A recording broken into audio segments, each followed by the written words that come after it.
Corona ಮಹಾಮಾರಿಗೆ ರಾಜ್ಯದ ಒಂದೊಂದೇ ಚಿತ್ರಮಂದಿರಗಳು ಕಣ್ಮುಚ್ಚುತ್ತಿದೆ. ಈ ಪೈಕಿ ಮೈಸೂರಿನ ಪ್ರತಿಷ್ಠಿತ ಸರಸ್ವತಿ ಚಿತ್ರಮಂದಿರ ಕೂಡ ತನ್ನ ಪ್ರದರ್ಶನಕ್ಕೆ ಪೂರ್ಣವಿರಾಮ ಹಾಕಿದೆ. ಇಲ್ಲಿನ ಸರಸ್ವತಿಪುರದಲ್ಲಿರುವ ಈ ಚಿತ್ರಮಂದಿರ ಇತ್ತೀಚೆಗೆ ಕನ್ನಡ ಚಿತ್ರಗಳನ್ನಷ್ಟೇ ಪ್ರದರ್ಶಿಸುತ್ತಿತ್ತು. ಇದೀಗ ಸರಸ್ವತಿ ಕೊನೆಯುಸಿರೆಳೆದಿದ್ದು, ಈ ಮೂಲಕ ಕನ್ನಡ ಚಿತ್ರರಂಗ ಒಂದು ಚಿತ್ರಮಂದಿರವನ್ನು ಕಳೆದುಕೊಂಡಂತಾಗಿದೆ.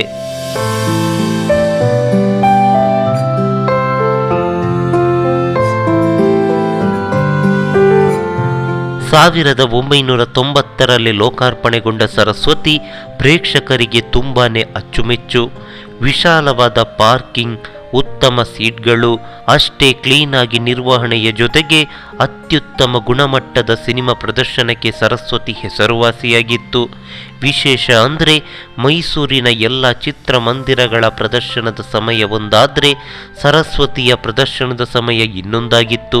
ಬೆಳಗ್ಗೆ 11 ಗಂಟೆ, ಮಧ್ಯಾಹ್ನ 2:15, ಸಾಯಂಕಾಲ 5:30, ರಾತ್ರಿ 8:30 ಹೀಗೆ 1 ಗಂಟೆ ಲೇಟಾಗಿ ಸಿನಿಮಾ ಪ್ರದರ್ಶನ ಕಾಣ್ತಿತ್ತು.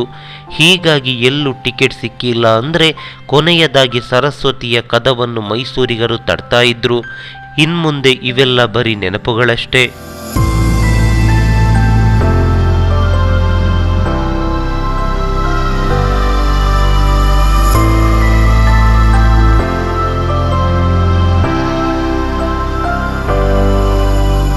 ಇನ್ನು ಈ ಚಿತ್ರಮಂದಿರ ಡಾಕ್ಟರ್ ರಾಜ್ಕುಮಾರ್ ಕುಟುಂಬದ ಜೊತೆ ತುಂಬಾನೇ ಆತ್ಮೀಯ ಒಡನಾಟ ಹೊಂದಿತ್ತು. ಹಾಗೆ ಪುನೀತ್ ರಾಜ್ಕುಮಾರ್ ಅವರ ಅತಿ ಹೆಚ್ಚಿನ ಚಿತ್ರಗಳು ಇಲ್ಲೇ ತೆರೆ ಕಂಡಿದೆ. ಮಿಲನ 117 ದಿನಗಳು ಪ್ರದರ್ಶನ ಕಂಡ್ರೆ ಶಿವಣ್ಣನ ಜೋಗಿ 105 ದಿನಗಳ ಪ್ರದರ್ಶನಕ್ಕೆ ಸಾಕ್ಷಿಯಾಗಿದೆ. ಇನ್ನು ಡಾಕ್ಟರ್ ವಿಷ್ಣುವರ್ಧನ್ ಅವರ ಹಾಲುಂಡ ತವರು ಶತಕ ಬಾರಿಸಿದ್ರೆ ಆಪ್ತಮಿತ್ರ 42 ವಾರಗಳು ಭರ್ಜರಿ ಪ್ರದರ್ಶನ ಕಂಡಿದೆ.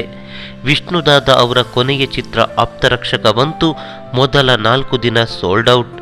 ಈ ಚಿತ್ರವನ್ನು ಭಾರತಿ ವಿಷ್ಣುವರ್ಧನ್ ಅವರು ಇದೇ ಚಿತ್ರಮಂದಿರದಲ್ಲಿ ವೀಕ್ಷಿಸಿದ್ದು ಮತ್ತೊಂದು ವಿಶೇಷ. ಹಾಗೆ ಪುನೀತ್ ರಾಜ್ಕುಮಾರ್ ಅವರ ವಂಶಿ ಚಿತ್ರದ ಒಂದು ದೃಶ್ಯದಲ್ಲಿ ಈ ಚಿತ್ರಮಂದಿರವನ್ನು ಕಾಣ್ಬೋದು. ಇವುಗಳು ಜಸ್ಟ್ ಸ್ಯಾಂಪಲ್ ಅಷ್ಟೇ. ಅಣ್ಣ ತಂಗಿ, ರಾಜಕುಮಾರ, ರಾಬರ್ಟ್ ಹೀಗೆ ಅದೆಷ್ಟೋ ಚಿತ್ರಗಳು ಸರಸ್ವತಿಯಲ್ಲಿ ಇತಿಹಾಸ ನಿರ್ಮಿಸಿದೆ.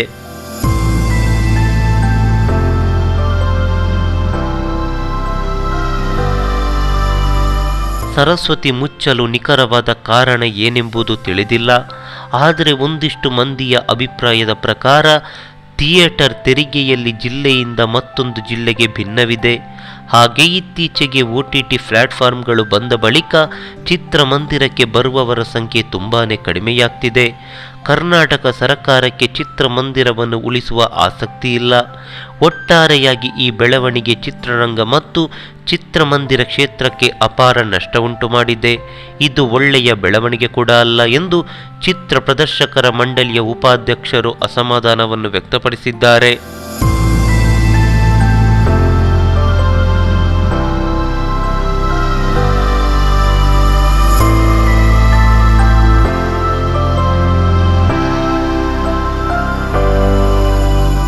ಕರೋನಾದ ಬಳಿಕ ಈಗಾಗಲೇ ಮೈಸೂರಿನಲ್ಲಿ 3 ಚಿತ್ರಮಂದಿರಗಳು ಕಣ್ಮುಚ್ಚಿದೆ.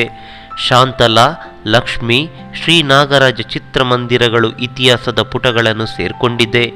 ಇದೀಗ ಸರಸ್ವತಿ ಕೂಡ ತನ್ನ ಪ್ರದರ್ಶನಕ್ಕೆ ಪೂರ್ಣವಿರಾಮ ಹಾಕಿದ್ದು, ತನ್ನ ಗತಕಾಲದ ವೈಭವ ಇನ್ಮುಂದೆ ನೆನಪು ಮಾತ್ರ ಅನ್ನುತ್ತಿದೆ ಸರಸ್ವತಿ. ನಮಸ್ಕಾರ.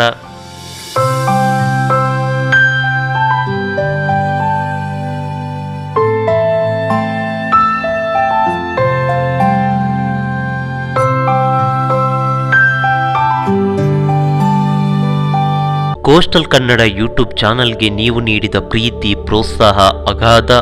ನಿಮ್ಮ ಬೆಂಬಲದೊಂದಿಗೆ ನಾವು ಇಲ್ಲಿಯ ತನಕ ಬಂದಿದ್ದೀವಿ. ಸಿನಿಮಾಗಳ ಬಗ್ಗೆ ಒಂದಿಷ್ಟು ಮಾಹಿತಿಗಳನ್ನು ನಿಮ್ಮ ಜೊತೆ ಹಂಚಿಕೊಂಡಿದ್ದೀವಿ.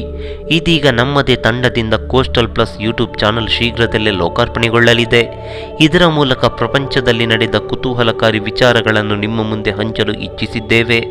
ಕೋಸ್ಟಲ್ ಕನ್ನಡಕ್ಕೆ ನೀವು ನೀಡಿದ ಪ್ರೀತಿ ಪ್ರೋತ್ಸಾಹದಂತೆ ಕೋಸ್ಟಲ್ ಪ್ಲಸ್ಗೂ ನಿಮ್ಮ ಪ್ರೀತಿ ಬೆಂಬಲ ಅತ್ಯಗತ್ಯ. ದಯವಿಟ್ಟು ನಮ್ಮ ಯೂಟ್ಯೂಬ್ ಚಾನಲ್ಗೆ ಹಿಂದೆ ಸಬ್ಸ್ಕ್ರೈಬ್ ಆಗಿ, ಪಕ್ಕದಲ್ಲಿರುವ ಬೆಲ್ ಐಕಾನ್ಗೆ ಕ್ಲಿಕ್ ಮಾಡಿ. ನಮಸ್ಕಾರ. ಈ ಮಾಹಿತಿ ನಿಮಗೆ ಇಷ್ಟವಾಗಿದ್ದರೆ ಲೈಕ್ ಮಾಡಿ, ಶೇರ್ ಮಾಡಿ. ಹಾಗೆ ನಮ್ಮ ಕೋಸ್ಟಲ್ ಕನ್ನಡ ಯೂಟ್ಯೂಬ್ ಚಾನಲ್ಗೆ ಸಬ್ಸ್ಕ್ರೈಬ್ ಮಾಡಿ. ನಮ್ಮ ಹೆಚ್ಚಿನ ಅಪ್ಡೇಟ್ಸ್ಗಳಿಗಾಗಿ ಕೋಸ್ಟಲ್ ನೆಟ್ವರ್ಕ್ ಇನ್ಸ್ಟಾಗ್ರಾಮ್ ಪೇಜ್ ಹಾಗೆ ಫೇಸ್ಬುಕ್ ಪೇಜ್ಗೆ ವಿಸಿಟ್ ಮಾಡಿ. ಧನ್ಯವಾದಗಳು.